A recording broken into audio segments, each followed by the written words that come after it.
Hi friends, today in this video we will know how to access GitHub Repo without downloading it. Mostly if we have to change any file in our GitHub Repo, then we used to, and if we have logged in our GitHub account in VS Code, then we used to open it in VS Code, and we have not logged in our GitHub account in our VS Code, then we used to download the GitHub Repo, and after downloading we open it in our VS Code editor and edit it. But now after watching this video you will be able to open your GitHub repo online in VS Code editor. So now without wasting a single bit of time, let's know how to open your GitHub repo in your VS Code or editor without downloading. So for opening it, click here in your search URL. Before HTTPS, type vscode.dev/,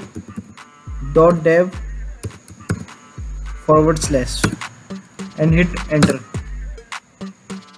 Here you can see my repo was private, so it is asking about permission. I clicked on allow. Here I will authorize VS Code editor.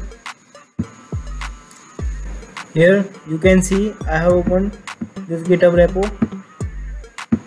in my Chrome browser. So if this video is helpful for you, then please do like, share and subscribe our YouTube channel.